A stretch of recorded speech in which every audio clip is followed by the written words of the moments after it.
Hey, what's going on, guys? Cohen here with Smart FBA, and I'm pleased to be here with Philip. What's going on, everyone? Cohen, good to see you, man. Welcome back.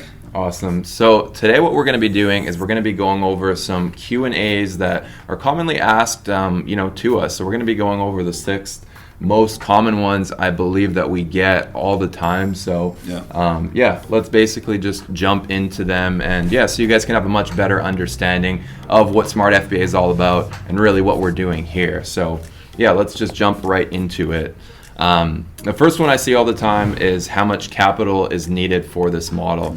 Now, I think with this question, it really does differ, right? Some people want to have much better results. Other people want to, come in with a little less, a little more. Everyone obviously has a different budget for inventory, right? That's the key.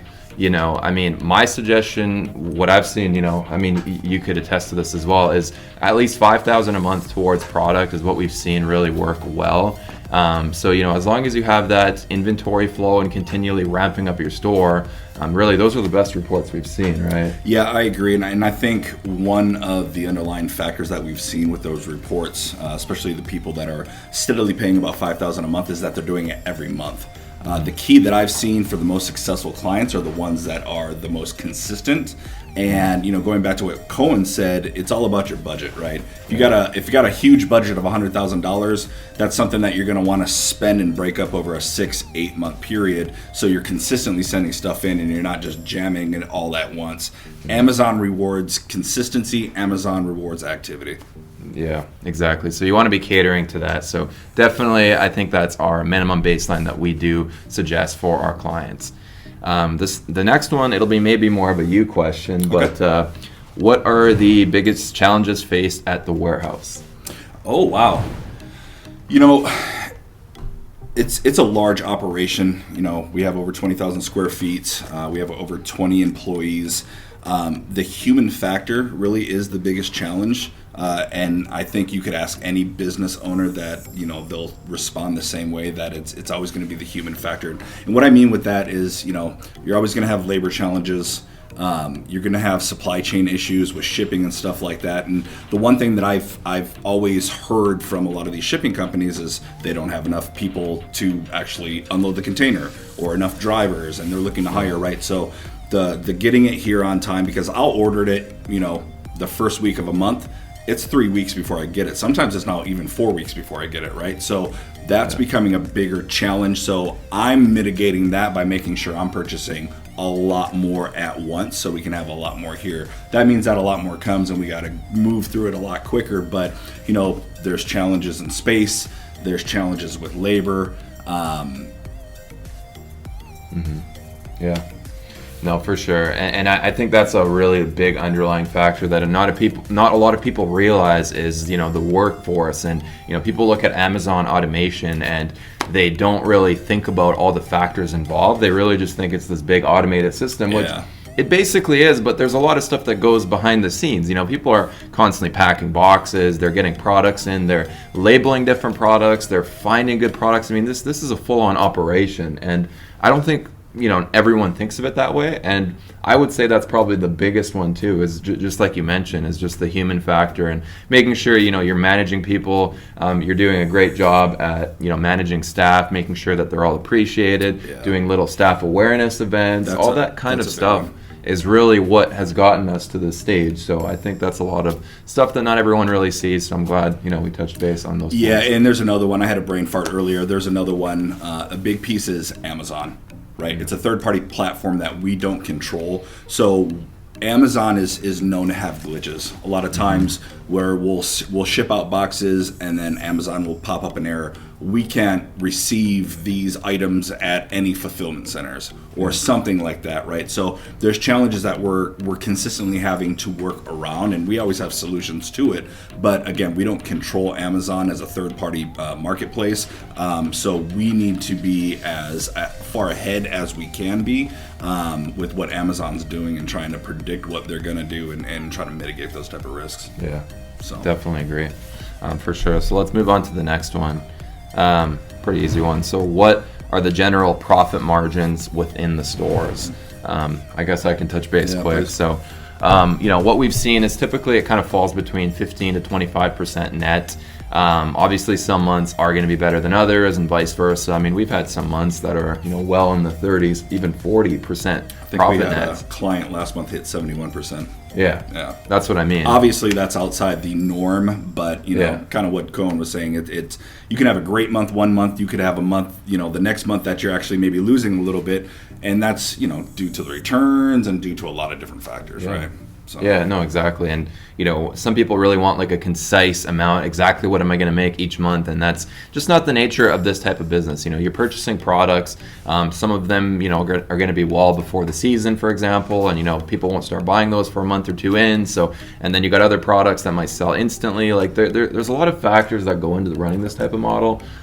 So yeah, generally it does fall between that range. However, again, there's some extreme ones. Sometimes you're going to fall under that. So, averaged out typically around that range is what we've seen so far. Yeah, absolutely. The key is to be consistent, like we talked about earlier. The key is to understand that this is a business. Not every business is going to crush it every single month. You're going to have some months where, like I said, you're going to hit under that 15%. But it's just something that you have to roll with and something that you have to be aware of. Yeah, absolutely. Next one, what are the biggest risks of running a model like this? I think personally, it goes back to what I mentioned earlier about Amazon being a third-party platform that we don't control. One of the reasons that we started this company was to bring as much under our roof, so to speak, that we can control to mitigate any of those risks. But at the end of the day, Amazon's changing their APIs and their algorithms probably on a weekly basis, right? And that affects search rankings, that affects products that they allow, that affects products that fulfillment centers allow. So for me, that would always be the biggest risk, is that, we control what we can control, but at the end of the day, it's Amazon's platform and they can do what they want to do with it. Yeah.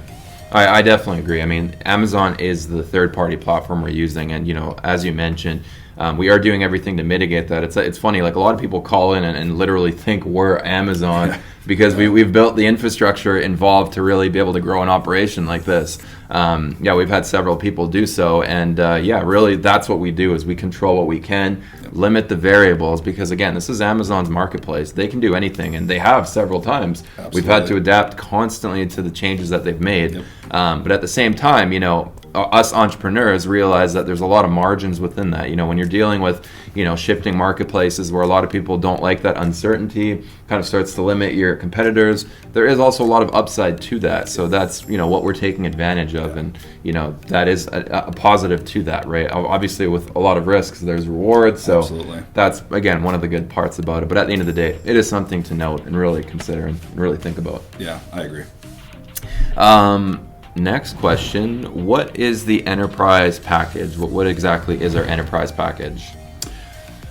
Enterprise is more focused towards business to business, brands that already are selling, maybe not on Amazon Marketplace, but they have maybe a Shopify store, they have a global presence, but they're looking to get on Amazon. We actually help them get their brand registry on there. We help them create A+ content. We take care of everything that manages their store.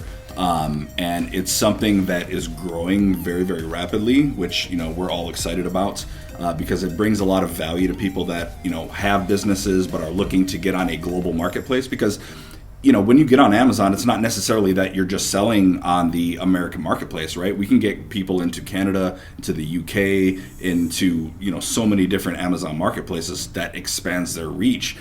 But most people don't know how to do that, right? So we actually, we are the SMEs in that, the subject matter experts, that we can actually provide that service to businesses and help them get that global reach. Yeah, that's exactly it. Really hitting that B2B clientele and people that already have existing businesses.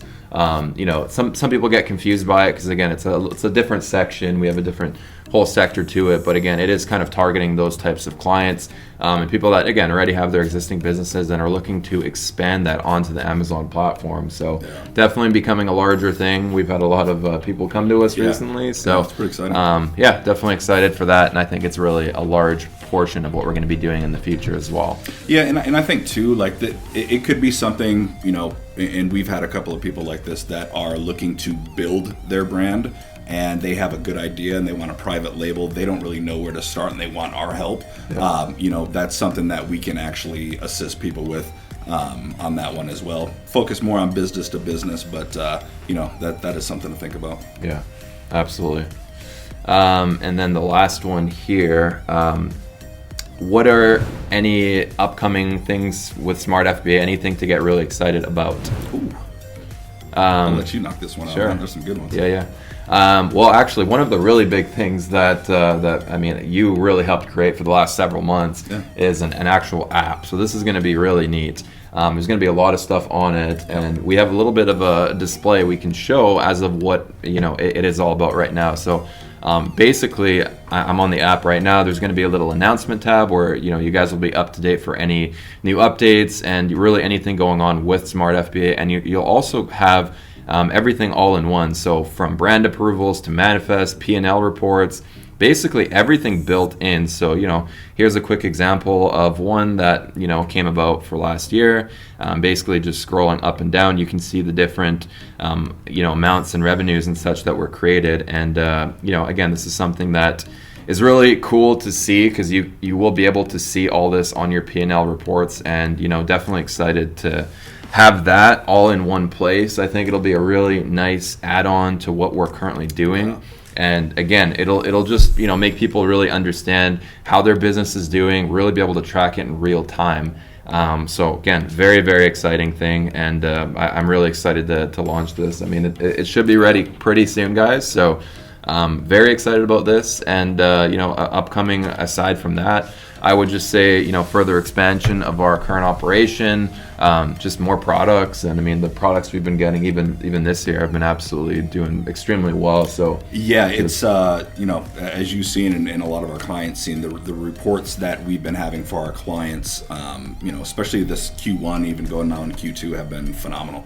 I think you put something up on our Instagram, or we're about like 10% above what we were last year same time, and a lot of it's the products, a lot of it is what we're doing to try to reduce some of the FBA fees that we're seeing, trying to be just really, really innovative to at the end of the day have our clients win, because that's what keeps us in business, right? As long as we keep client focused and really trying to help them get their margins up and win on the end, that's what we're about. So yeah, definitely really excited about that. So, I think that wraps it up for today. Thank you guys so much for tuning in today, and hopefully these help clarify, some of the questions you may have had existing. If you guys have any other questions, you can definitely go ahead and reach out to us, and we'll be happy to assist. But without further ado, thanks again for tuning in, guys, and we'll go from there. All right, you guys take care. All right, take care, guys. Thank you for tuning in. All right, bye.